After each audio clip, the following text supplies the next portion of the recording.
The man known to history as Frederick Douglass is understood to have been born at some point in either 1817 or 1818 on Home Hill Farm, part of the larger Y plantation in Talbot County in Maryland.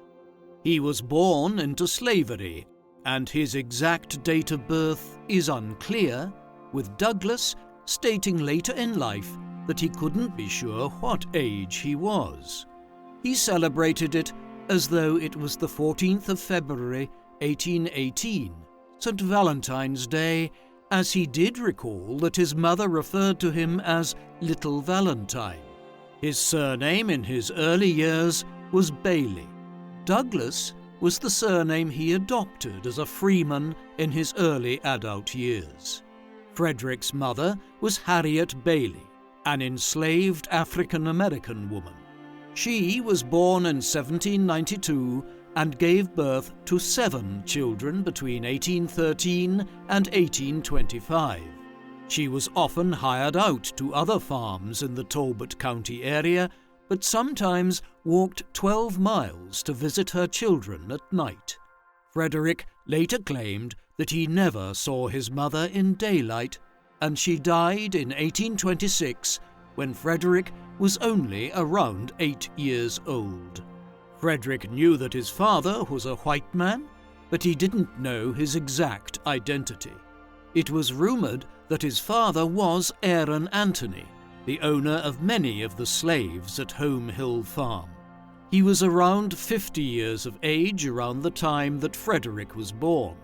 Frederick remembered Anthony as a brutal man, recalling an incident from the age of 6 when he saw his 15-year-old Aunt Hester being brutally whipped after resisting Anthony's advances. If Anthony was his father, then Frederick was almost certainly born as a result of sexual violence. Frederick was born in a period of transition in the history of slavery, both in the United States and the Western world more generally. The 18th century was the peak of the brutality of the transatlantic slave trade, and yet the final decades of it had also witnessed the rise of a strong abolitionist movement in both Britain and in the United States.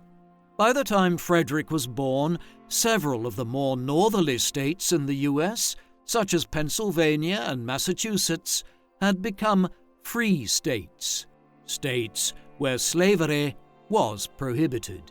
New York had agreed to do so by 1827.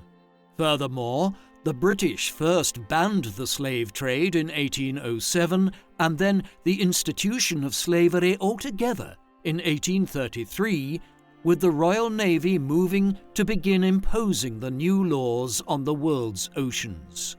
In the US, however, the economy of the southern states, Maryland included, was based to a great extent around the cultivation of cotton and tobacco, and to a huge extent on plantations run by slave labor. Consequently, even as more and more countries in Europe moved to prohibit slavery, along with an increasing number of free northern states in the US, states like Virginia, the Carolinas, Georgia, and Alabama made it clear that they were opposed to ending the ban. This was the political context of slavery Frederick grew up within. Frederick grew up in the cabin of his grandparents, Isaac and Betsy Bailey, until he was around 6 years of age.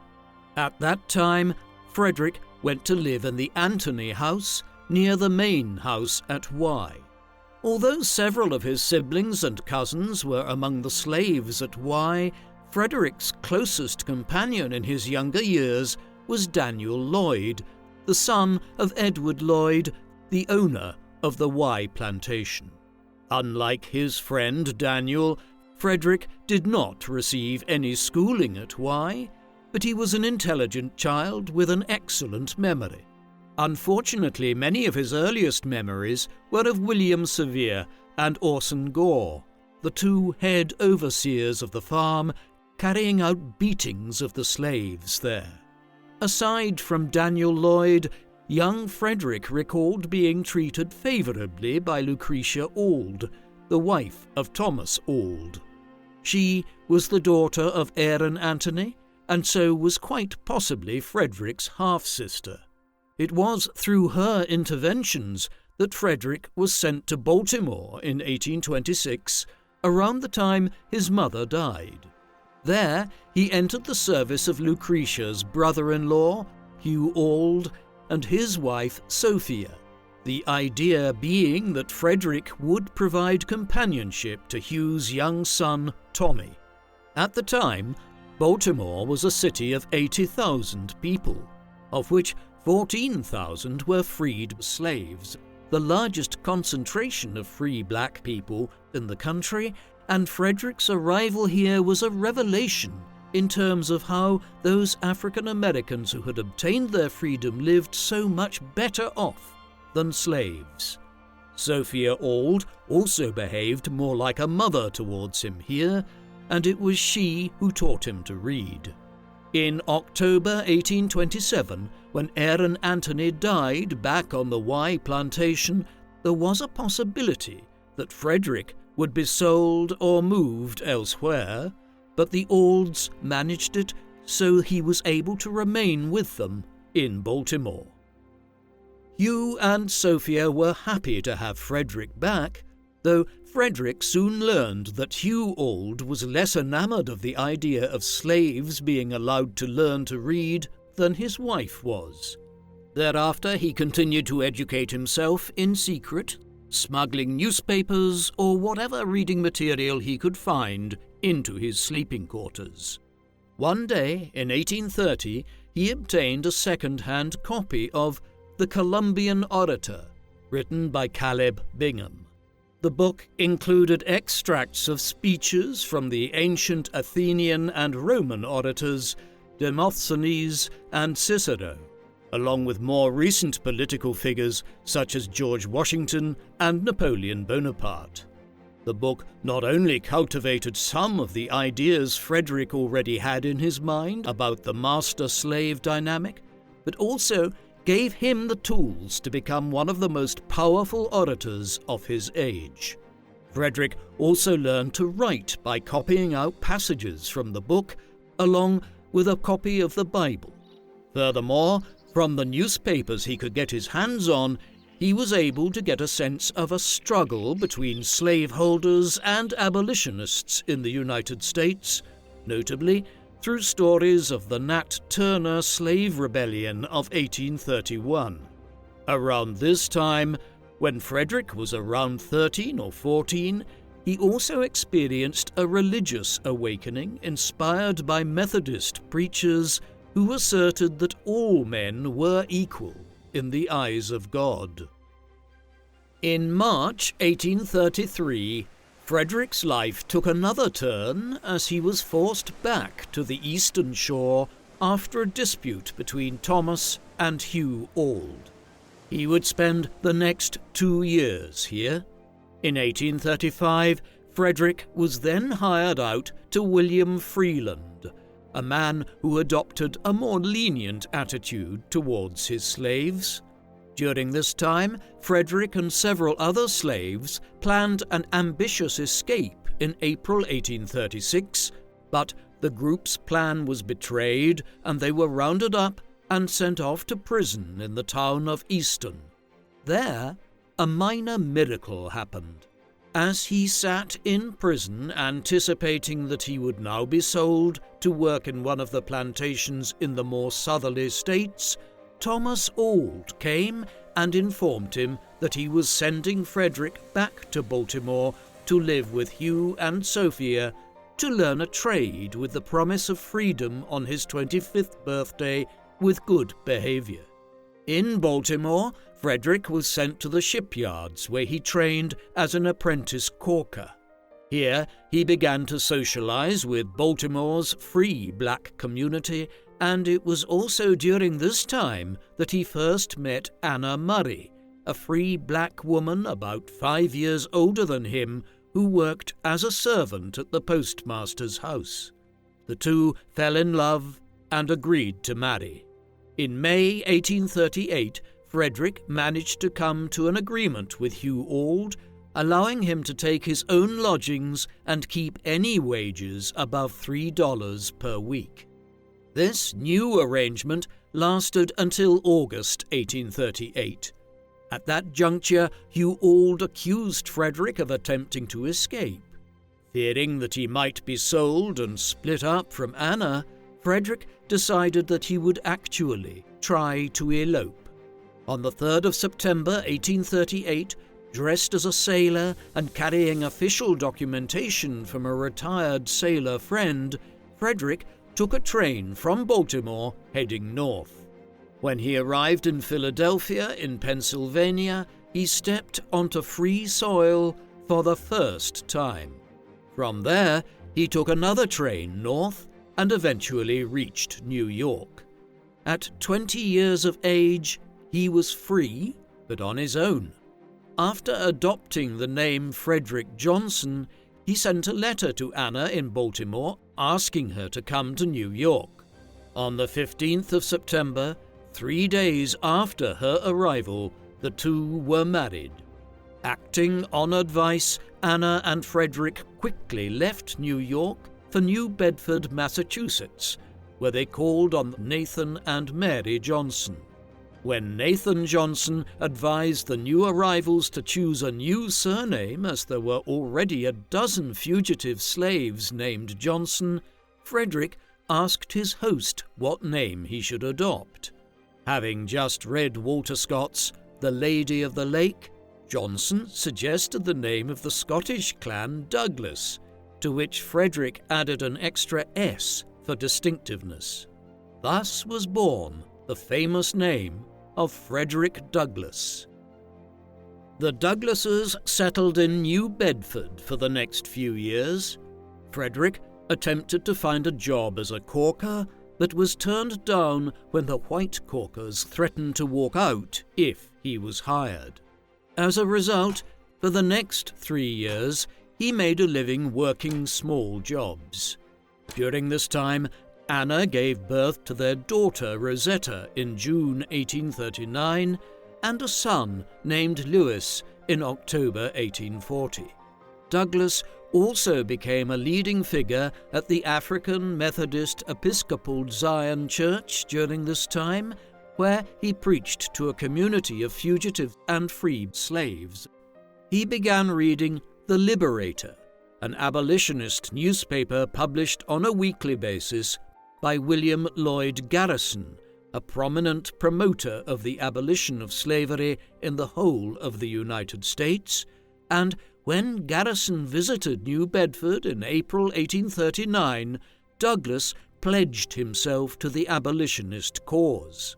Thereafter, the cause of abolitionism inspired his sermons in church, and in August 1841 he spoke for the first time to white abolitionists, including Garrison, at a convention in Nantucket, where he moved the audience by vividly describing his experiences as a slave.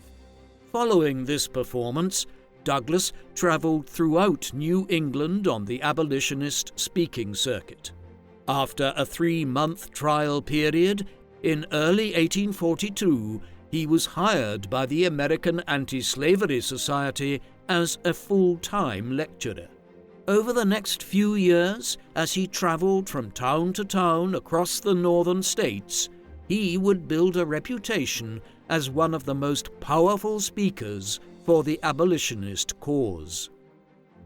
From July to December 1843, Douglass joined several leading abolitionists in the 100 Conventions campaign, aiming to reach between 300,000 and 500,000 people by speaking at 100 meetings across the northern states. Douglass was a strong supporter of Garrison's position that the U.S. Constitution needed to be changed to alter the status of slavery on a federal level. They were opposed by political moderates from New York who founded the Liberty Party, a political party that intended to advance the cause of abolitionism through more gradual means. Douglass was present at the 1843 Colored Convention in Buffalo, New York, where Henry Highland Garnet made an impassioned speech urging resistance to slavery by force. Douglass rejected Garnet's advocacy for insurrection as irresponsible and unrealistic, remaining faithful to the Garrisonian doctrine of non-resistance. But only a few weeks later, Douglass and his fellow speakers were beaten by a mob in Pendleton, Indiana, which damaged his right hand permanently. Following the incident, Douglass began to turn away from non-resistance, and his attachment to Garrison's rigorous orthodoxy started to wane. While Douglass was on his speaking tours, Anna had two more children, Frederick Jr. in March 1842 and Charles in October 1844. Following the latter's birth, Frederick spent more time at home, and between 1844 and May 1845, he wrote his first autobiography, a narrative on the life of Frederick Douglass, an American slave, written by himself. This soon became an international bestseller. At this juncture, fearing that Douglass's newfound fame might endanger him from slave catchers who, theoretically, could detain him and return him to the Olds in Maryland, his abolitionist friends sent him on a 2-year speaking tour of the British Isles. Douglass started his tour in Ireland, where he met with Daniel O'Connell, an Irish land reformer and politician who campaigned against British rule. While Douglass rejected the analogy that British rule in Ireland was the same as slavery in the United States, once he witnessed the degree of poverty that pertained in Ireland just as the Great Famine was beginning there, he spoke passionately about the plight of starving Irishmen and women. Douglass was received with equal fervour in Scotland. By May 1846, he was in London, about to start a tour of England, where Garrison joined him in August. While there, at the end of 1846, Douglass's friends back in the US, Ellen Richardson and her sister-in-law Anna, managed to raise £150 to buy Frederick's freedom from Hugh Auld. Thus, when Douglass arrived back in America in the spring of 1847, he did so as a completely free man without the fear of capture hanging over him. Not long after his return home, Douglass considered launching his own anti-slavery newspaper. On a final tour with Garrison in the summer of 1847, Douglass echoed his mentor's call for northern states to separate from the Union and establish their own fully free republic. Douglass partnered with Pittsburgh journalist Martin Delaney to launch a black newspaper. The North Star was published for the first time on the 3rd of December 1847 from Rochester in New York. During the following year, Douglass wrote for the paper every week. In July 1848, he became a prominent member of the women's rights movement by being the only black person to attend the Seneca Falls Convention organized by Elizabeth Cady Stanton. The delegates unanimously supported resolutions demanding equality in labor, law, family, and other areas of life, but the convention was split on women's right to vote. Douglass spoke forcefully in favor of female suffrage and may have helped the resolution pass. Meanwhile, in 1848, Douglass also used his newspaper to advance the cause of the Free Soil Party. This was a party which briefly existed between 1848 and 1854 in the United States. Led by the former president, Martin Van Buren, its goal was to prevent slavery being extended into the new parts of the United States which had been won at the end of the Mexican-American War of 1846 to 1848. Douglass was ultimately disappointed when General Zachary Taylor, the slave-owning hero of the recent war in Mexico, but a figure with a very vague political platform, emerged victorious. In May 1849, Douglass's English friend Julia Griffiths moved to Rochester to help Douglass edit and manage the North Star. Under Griffiths' influence, in 1850, the wealthy New York abolitionist Gerrit Smith helped to keep the North Star financially afloat.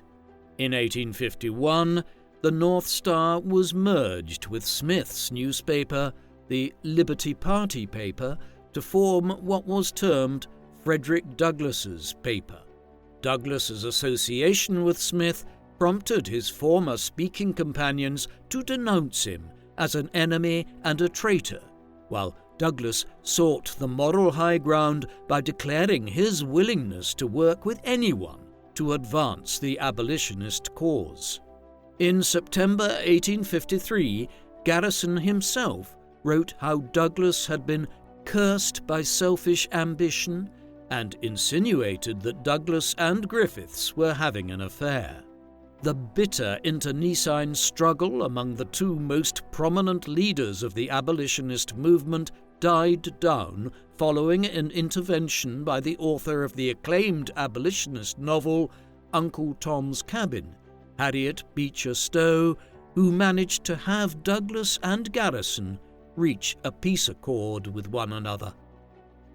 The 1850s were a period of growing tensions between free states in the north of the Union and the slave-owning states of the South and further to the west towards Texas.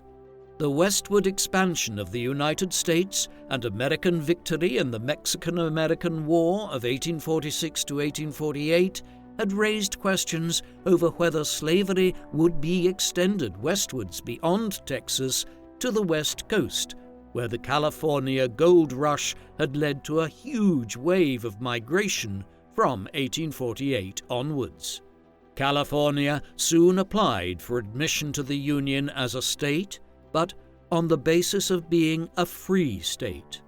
The southern states had resisted this and were determined to avoid California setting such a precedent of banning slavery in states newly admitted into the Union.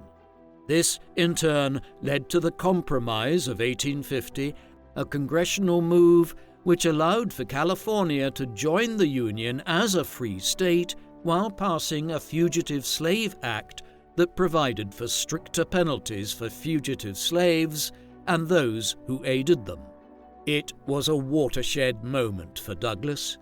After the passage of the Fugitive Slave Act, he turned his back on pacifist approaches and instead began advising his audiences where he spoke to protect fugitive slaves and resist attempts to capture them.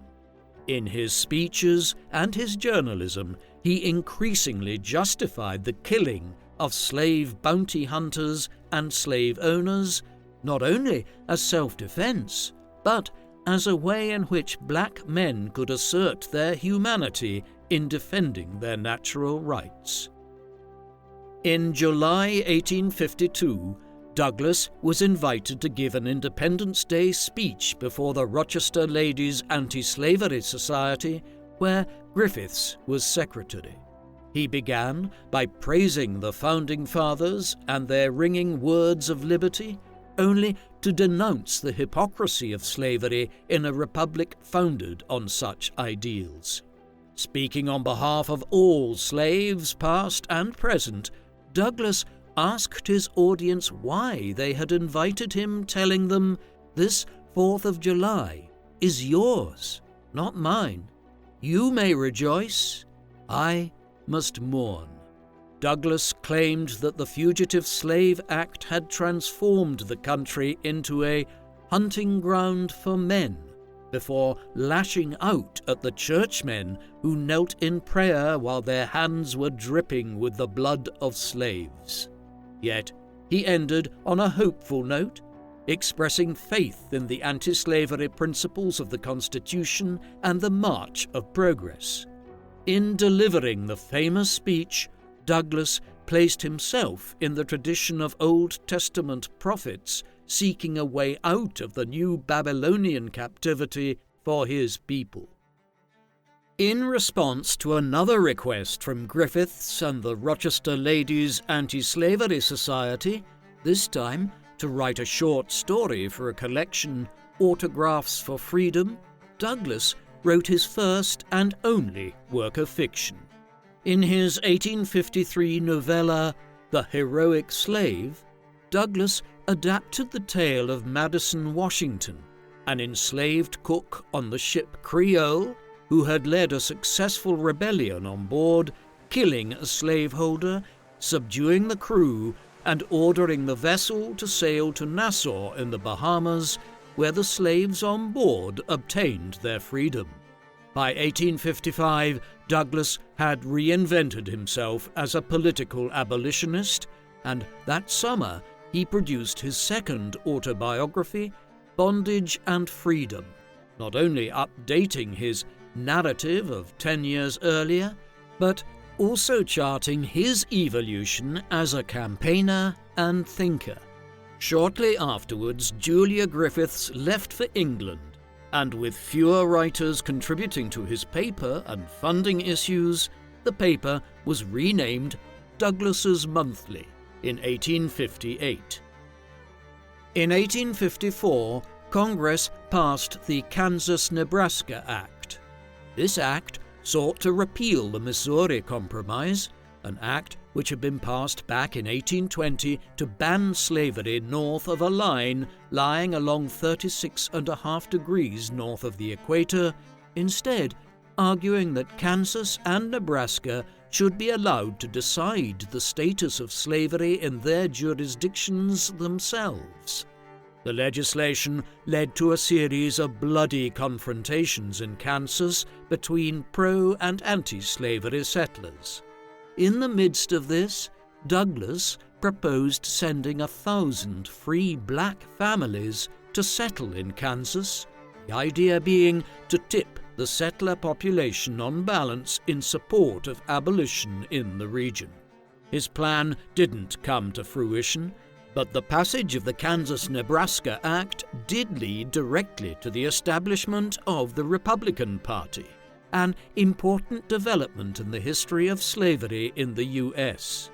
This brought together various political groups, such as the Free Soil Party, who wanted to stop the expansion of slavery. Douglass found much to criticize about the Republicans, since they did not propose to abolish slavery where it already existed. However, they were much more opposed to the institution than the Democratic Party, which, in the middle decades of the 19th century, had become the party of the slave-owning southern states.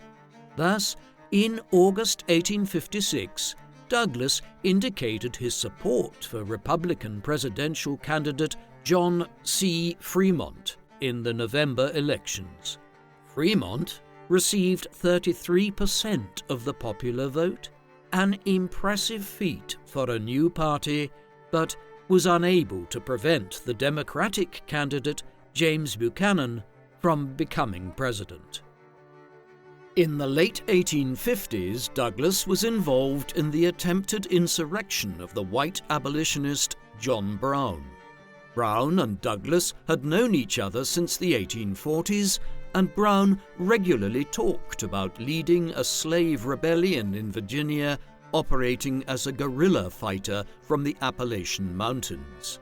Now, in early 1858, in the aftermath of the Dred Scott decision handed down by the US Supreme Court in 1857, which effectively declared that African Americans did not have the same constitutional rights as white people, Brown proposed to Douglass that he would attack the federal arsenal located at Harper's Ferry in the state of Virginia and use the weapons acquired there to launch a slave rebellion in the wider region.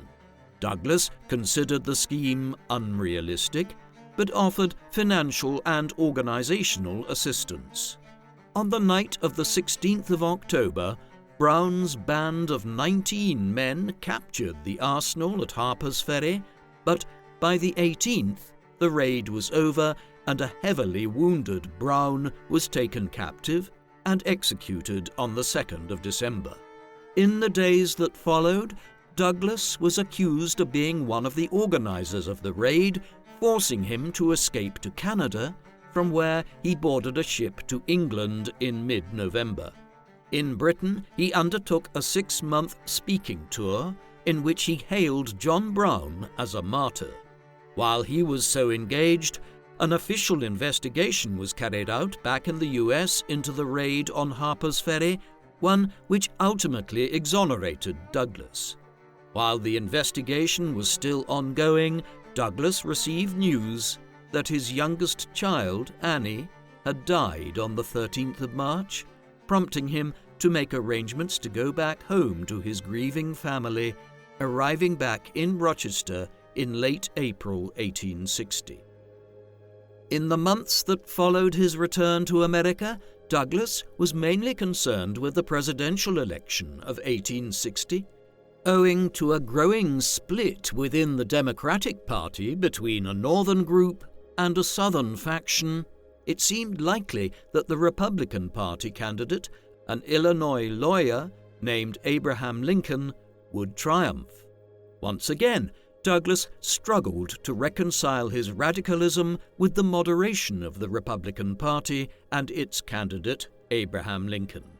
Lincoln was an abolitionist, though one who was more concerned about avoiding a civil war and saving the Union. He won just below 40% of the popular vote in the election and was not even on the ballot in several southern states. But in a highly divisive election, he still triumphed after obtaining the highest number of votes in the Electoral College. While the state of South Carolina threatened to secede from the Union, Douglass feared and expected a compromise between pro- and anti-slavery politicians in Washington to save the Union. He was consequently surprised when South Carolina seceded from the Union on the 20th of December over the possibility that Lincoln would abolish slavery across the country. In the months that followed, in early 1861, 6 other southern states followed South Carolina and seceded from the Union to form what was termed the Confederate States of America, or the Confederacy. With this, the American Civil War was about to begin. Once the Civil War began on the 12th of April 1861 with the Southern Confederacy's bombardment of the Federal garrison at Fort Sumter, Douglass seized on the prospect of eradicating slavery through armed conflict. He rallied to President Lincoln and the volunteers who fought in the Union Army, and in his writings throughout the period from 1861 to 1865, urged the bold prosecution of the war and the destruction of the South and its slave society.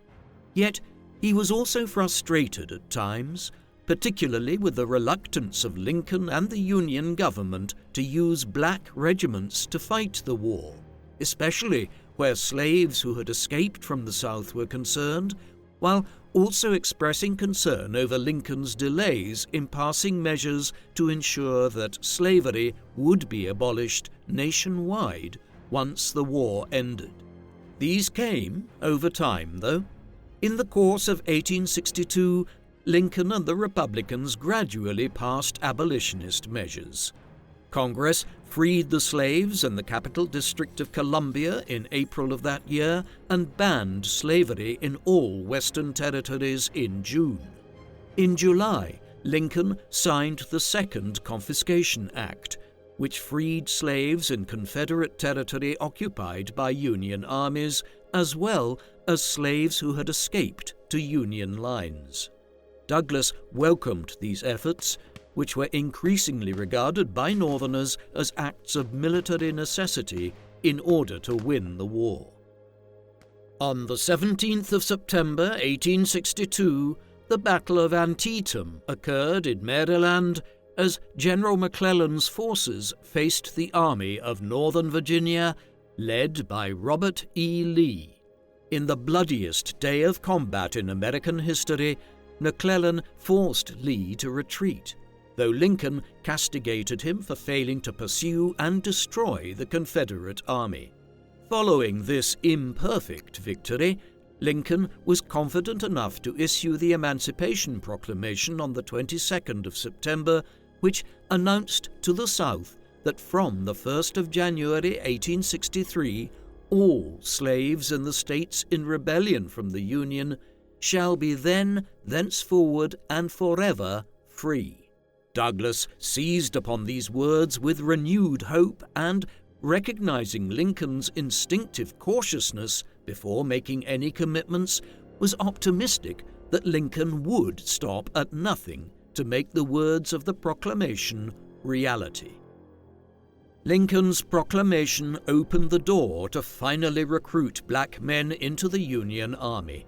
Massachusetts was the first state to recruit black soldiers, and in January 1863, Governor John Andrew began to recruit men into the 54th Massachusetts Infantry Regiment. Douglas acted as a recruiting agent for the unit. In March 1863, he published an editorial entitled Men of Color to Arms in his monthly newspaper. Then, on the 18th of May, Douglas joined Garrison for the 54th's presentation of colors at Reedville, Massachusetts, following which the regiment left Boston for South Carolina. In its first major action of the war in mid-July, the 54th led a desperate assault on Fort Wagner on the approaches to Charleston Harbor, resulting in the deaths of around 300 men. Yet, even as the men of the 54th fought and died for the Union, the War Department was paying these soldiers $3 less per month than their white comrades. Having learned this, in August 1863, Douglas traveled to Washington and met Secretary of War Edwin Stanton to lobby for equal pay. After receiving an offer to help General Lorenzo Thomas in the Mississippi Valley with the recruitment and organization of black troops, Douglas went to the White House to meet President Lincoln. In a frank conversation, Lincoln defended his gradual approach towards emancipation, citing the need to prepare public opinion. On pay inequality for black soldiers, the president told a disappointed Douglas that it was a necessary concession to the white soldiers which he made to avoid tensions within the military. Overall, Douglas emerged from the meeting with a sense of respect and admiration for the president, who promised him that slavery would not survive the war. 1863 was undoubtedly a major turning point in the war. The foremost engagement of the entire conflict was fought at the Battle of Gettysburg over a period of 3 days at the beginning of July, near Gettysburg in Pennsylvania. In the course of it, General George Meade repulsed Lee's second northern invasion and forced the Confederates to withdraw south. In the west, General Ulysses S. Grant captured Vicksburg, gaining control of the Mississippi and splitting the Confederacy in two. In his famous Gettysburg Address from November 1863, President Lincoln envisaged a new birth of freedom at the end of the war. As he returned to the lecture circuit at the end of the year, and with the result of the war looking more and more like a Union victory, Douglas turned his attention towards the next battles, fighting racial discrimination in Northern society and obtaining the right to vote and hold office. Frustrated at Lincoln's unwillingness to commit too quickly to economic and political rights for freed slaves, Douglas supported the third-party candidacy of John C. Fremont in the 1864 presidential election. who ran under the Radical Democracy Party ticket as a fringe challenger to Lincoln. In early September, the Democrats nominated General George McClellan, a mediocre commander, but an extremely popular one among the Union armies. On the 19th of August, Douglas met Lincoln for a second time at the president's invitation. When their conversation was interrupted by a secretary informing Lincoln that the governor of Connecticut was waiting to see him, the president gave instructions to tell the governor to wait, for "I want to have a long talk with my friend Frederick Douglass." Lincoln confided to Douglass his fears of losing the election and the prospect of a negotiated peace, and asked Douglass to formulate a plan to encourage as many slaves as possible to flee from the South before the election. With this new responsibility upon his shoulders, Douglass formulated a plan for sub-agents appointed by him to operate in urban areas of rebel states to lead squads of slaves into the North, in close cooperation with Union generals. Douglass's ambitious plan to move slaves from the southern states to the free North ultimately proved to be unnecessary. General William T. Sherman captured Atlanta on the 2nd of September 1864, striking at the heart of the Confederacy. The news convinced many Northerners that the war would soon be over, and when Fremont withdrew his candidacy later that month, Douglass rallied to the Republicans again. While Douglass did not campaign officially for Lincoln, as president of a black convention at Syracuse, New York in October 1864, Douglass warned his audience not to miss the chance of crushing slavery and ending racism, urging victory over both the Democratic Party and the Confederacy. Following a bitter campaign in which the Democrats tried to claim Lincoln had African ancestry, the president won re-election with 212 electoral votes to 21, receiving 78% of the popular vote among Union soldiers. A few days later, General Sherman launched a devastating campaign, marching from Atlanta to the port of Savannah, destroying everything in his path. This was the sort of warfare that Douglass had preached in order to build a new free society, and Sherman's campaign caused a significant dent in Confederate morale. On the 3rd of February 1865, the Congress adopted the 13th Amendment to abolish slavery, which was ratified by the states in December. Both the war and slavery were nearly at an end. Douglass traveled to Washington, D.C. for Lincoln's second inauguration on the 4th of March, 1865.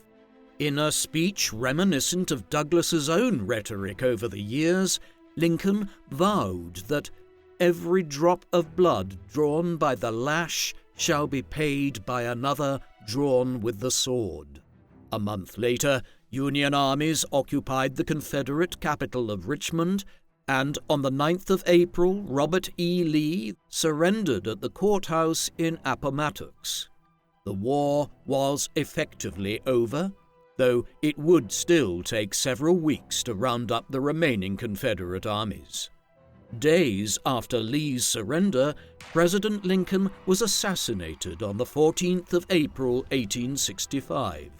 Douglass was shocked to hear about the death of the president whom he had come to admire, and later remarked on how the shared grief over Lincoln's demise provided Douglass with a sense of kinship with his fellow Americans.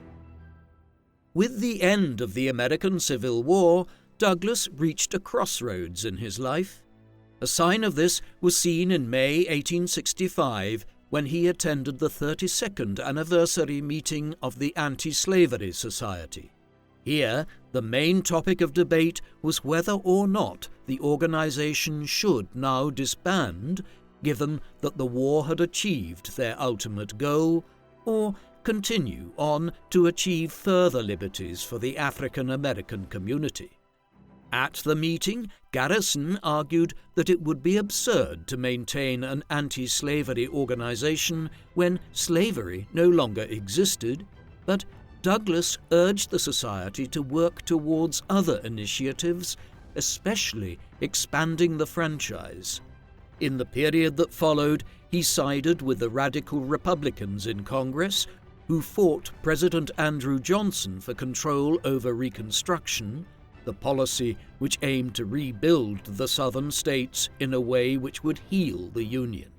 Johnson was a Tennessee Democrat who had remained loyal to the Union, and his place on Lincoln's presidential ticket was regarded as a show of national unity during the war. But Unionism aside, Johnson was a conservative who sought to reintegrate the South back into the Union as soon as possible, and readmitted Southern states into the Union with black codes that continued to restrict the liberties of freed slaves. By early 1866, congressional Republicans sought to seize control of the Reconstruction agenda from the president, passing a bill to strengthen the Freedmen's Bureau, a federal government agency set up the previous year to manage the affairs of the newly freed slaves in the South. After the passage of the Civil Rights Act in 1866, which guaranteed citizenship without regard to race, Congress strengthened constitutional protections by adopting the 14th Amendment, a measure which provided a guarantee of citizenship and equal rights to all people in the U.S. Douglass considered it his new vocation to advocate for a radical vision of Reconstruction that protected the 4 million freed slaves. Although he was impressed by the equal rights protections offered by the 14th Amendment, Douglass opposed the amendment as it did not confer the right to vote. Douglass's campaign for black male suffrage inspired campaigners and writers such as Elizabeth Cady Stanton to begin calling for women to have the right to vote as well in America. While Douglass supported female suffrage, at the end of 1866, he argued that black suffrage was a matter of life and death, while for women it was only desirable. Douglass's position attracted racial insults from the women's rights leaders. After Congress passed the 15th Amendment in February 1869, which gave all black men the vote without any provisions being made for women, Stanton argued that black women were better as slaves, and while Douglass continued to support a further amendment providing for female suffrage, the rift between him and the women's rights movement would never heal completely. During the post-war years, Douglass continued to travel on the lecture circuit in an effort to provide for an increasingly fractured family. His sons struggled to emerge from their illustrious father's shadow, working for unequal pay and struggling to meet their expenses, while his daughter Rosetta was finding it difficult to sustain a growing family with her husband, whose demands for financial assistance from Frederick caused a rift with her brothers. In 1870, Douglass bought the newspaper New National Era, which he edited in Washington along with his sons Lewis and Frederick Jr. He was in the capital when he heard the news that his house in Rochester had burned down in a fire on the 2nd of June, 1872. While his family and most of his library were saved, Douglass estimated that around $5,000 worth of possessions had been lost, a substantial sum at the time. He was in no doubt that it was a racially motivated arson attack. He linked the destruction of his house to the emergence of the Ku Klux Klan, the white supremacist organization linked to the Democratic Party, which sought to undermine Republican Reconstruction by unleashing a campaign of violence and intimidation against former slaves. In his paper, Douglass supported the new President Ulysses S. Grant's efforts to crack down on the Klan with federal troops. After the fire in Rochester, Douglass moved his entire family to Washington, D.C., where he continued to use his newspaper as his mouthpiece in the Reconstruction debate. He resisted the lost cause narrative from ex-Confederates who claimed that they had not been defeated in battle, but by the Union's economic superiority, and that the war had never been about slavery, but their way of life. Douglass was appalled by how the death of Robert E. Lee in 1870 was mourned not only in the South, but across the nation. He denounced the Democratic Party, resurgent on the back of anti-black intimidation, as a party of murder, robbery, treason, dishonesty, and fraud. He was grateful for the Republican Party's role in abolishing slavery and advancing black civil rights, and campaigned for General Grant's election in 1868 and his re-election in 1872. He also supported Grant's initiative to annex Santo Domingo, the modern-day Dominican Republic, as a refuge for freed slaves from the South who were threatened by the Klansmen. After visiting the island in early 1871, alongside a congressional commission, Douglass promoted annexation in the press. The initiative failed to win the support of the necessary two-thirds majority in the Senate due to opposition from radical Republican Senator Charles Sumner, who believed that annexation was admitting defeat in the South. By the middle of the 1870s, the Grant administration had effectively given up on Reconstruction. In 1873, the country suffered a deep economic depression as the railroad boom ended, causing a crash in the stock market and commodity prices, widespread unemployment, and the failure of thousands of businesses. The financial panic spread to the Freedmen's Bank, an institution created in 1865 where freedmen and their families could deposit their savings and take out loans. As the bank faced bankruptcy in 1874, in March, Douglass was asked by the board to become its new president to restore confidence in the institution. Despite loaning $10,000 to the bank out of his own pocket, Douglass was unable to prevent its collapse at the end of June. While Douglass's loans were repaid in full, most depositors eventually received 60 cents to the dollar. When he was criticized for his lack of financial experience, Douglass blamed corruption among its governors and lamented that Congress was no longer willing to help keep the bank afloat. In October that same year, he closed down his newspaper following a decline in subscribers, estimating that he had lost $10,000 in the whole venture. Douglass's personal fortunes waned alongside that of the Republican Party in the aftermath of the financial crisis of the mid-1870s. The Democrats overturned a Republican majority of 110 and won a majority of 60 in the midterm elections of 1874. A furious Douglass denounced the retreat from Reconstruction in a series of speeches in New Hampshire in early 1875, reminding his audiences that Union soldiers had not won the war in order to lose the peace.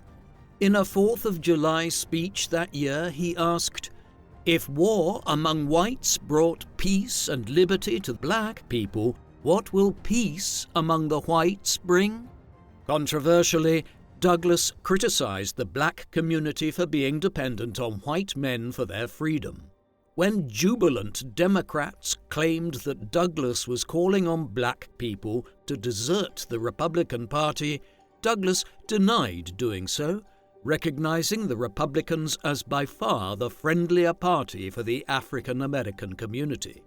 In June 1876, he attended the Republican National Convention in Cincinnati. There, Rutherford B. Hayes was nominated as the party's presidential candidate. Following this, in one of the closest and most controversial elections in United States history, Hayes won the election by a single electoral college vote.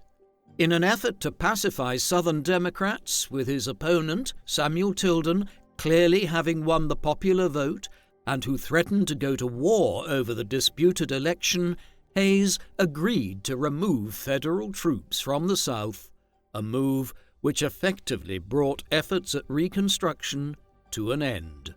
Segregation and the Jim Crow laws would follow in the former Confederate states. When Hayes took office in March 1877, he appointed Douglass as Marshal of the District of Columbia, a law enforcement role in the federal capital. The appointment was not only a symbolic step for the cause of African Americans, but gave Douglass a lucrative salary to support his family. It also allowed him to use his influence to secure government jobs for his sons. In June, he decided to return to Maryland for a poignant meeting with the aging Thomas Auld, during which the former master and slave settled their differences. During another visit to the Eastern Shore a year and a half later, he went to the farm where he had been born and located the old cedar tree beside his grandmother's long-lost cabin, from where he scooped up a couple of handfuls of soil to take home with him to Washington. Although Douglass himself had attained celebrity status and served the Hayes administration, the Democrats gained control of both houses of Congress in 1878, and the president had given up on federal protection for freedmen. In response, many black people decided to leave the South for Kansas, where they could count on Republican congressional representatives and a degree of federal protection.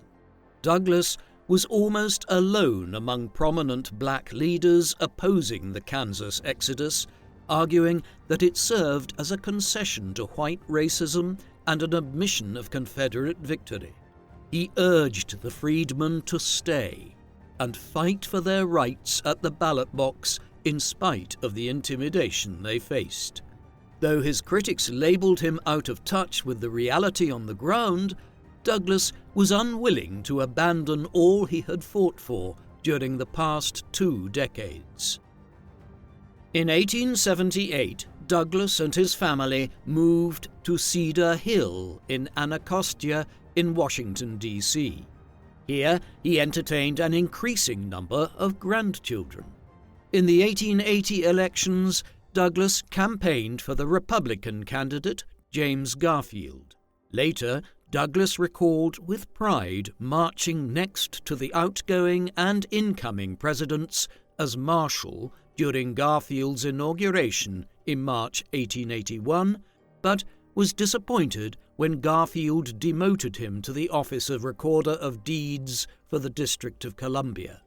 A few weeks after meeting Douglass, Garfield was mortally wounded by an assassin's bullet on the 2nd of July, dying an agonizing 79 days later. That summer, Douglass published yet another autobiography. The Life and Times of Frederick Douglass was his third and final effort at relating his life story. When he visited the Y plantation again in June 1881, Douglass was given a tour by the Lloyd family. The former slave was now the guest of honor. Having mourned the deaths of 4 grandchildren from various childhood diseases in August 1882, Douglass also faced the loss of his wife Anna, the woman who had built and managed a stable domestic life for the itinerant Douglass for more than 40 years. Her death was a heavy blow to Frederick, who spent a month in Maine in the summer of 1883 after suffering a period of intense emotional stress following Anna's passing. In January 1884, he decided to fill the void in his life by secretly marrying Helen Pitts, a 46-year-old white woman's rights activist whom Douglass employed in the recorder's office. Both bride and groom did not inform their families beforehand, but while Pitt's relatives condemned her for marrying a black man when they found out, Douglass's children resented him for marrying a woman who was not much older than them. In response to a hostile black press, Douglass reminded them that he himself was mixed race. By 1884, Douglass adopted a more pessimistic tone about the South, where freedmen continued to toil the fields of their old masters for wages so low that they could not leave. In the 18 years since its ratification, the 14th Amendment had been weakened by a series of Supreme Court rulings. In U.S. versus Cruikshank in 1873, the court ruled that the equal rights protections could only be enforced by the states rather than the federal government, and in an October 1883 ruling, the court decided that the protections in the 14th Amendment applied only to states rather than acts of discrimination by individuals or businesses. Douglass railed against the fact that the states' rights doctrine remained so embedded in the American political system that one of the landmark accomplishments of the Reconstruction era was rendered effectively meaningless. In the November presidential election, Grover Cleveland of New York became the first Democrat to win the White House since the American Civil War. Douglass was criticized for hanging on to the position of recorder as Cleveland entered office, but he justified this on the basis of his desire to further Cleveland's anti-corruption agenda. After Douglass was replaced as recorder in March 1886, he and Helen made plans for a trip to Europe. In a departure from the punishing speaking schedules of the past, Douglass intended to see the sights and visit old friends.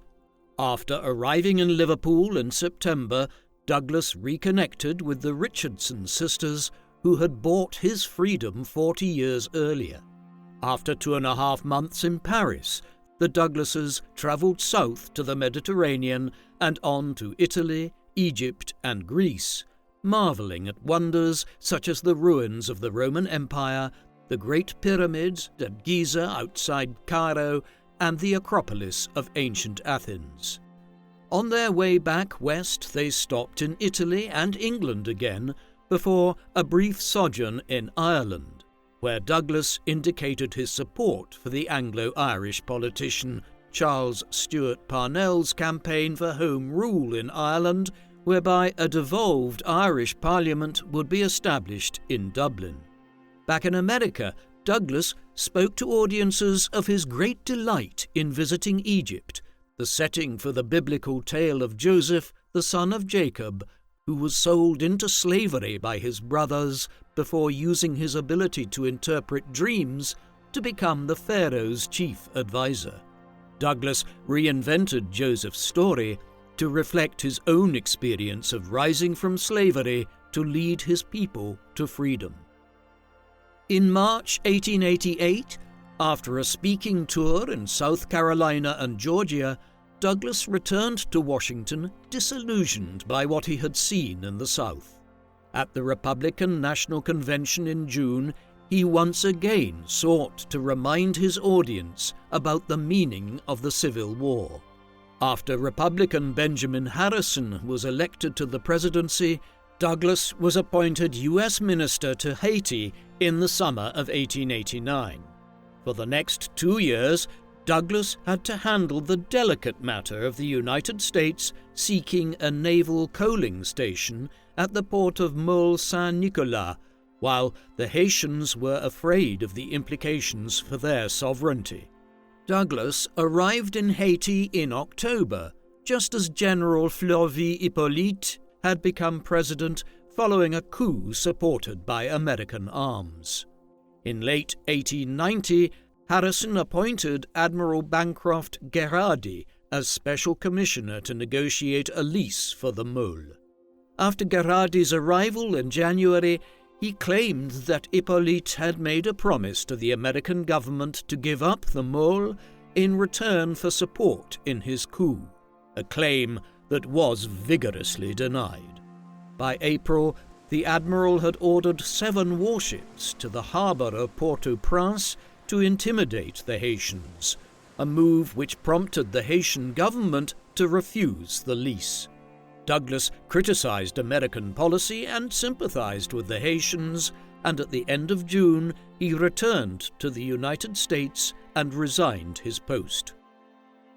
After his return to the United States, Douglass set about defending his conduct in the negotiations for the mole, arguing that Gherardi's heavy-handed approach had scuttled a potential deal. Meanwhile, he gained sufficient credit among the Haitians that he was invited by President Hippolyte to represent Haiti at the World's Fair in Chicago in 1893. Douglass spent most of 1892 preparing for the Haitian pavilion and the exhibits within. When the pavilion was completed and the fair opened in January 1893, Douglass delivered speeches thanking President Hippolyte and glorifying Toussaint Louverture's slave rebellion, which had led to Haiti becoming the first free nation of color in the Americas all the way back in the 1790s. In 1894, Douglass, who by then was well into his 70s, commenced one final speaking tour as news of lynchings in the South became an almost daily occurrence. Despite these developments, Douglass still ended his speeches on an optimistic tone, urging his audiences to take action and overcome their prejudices.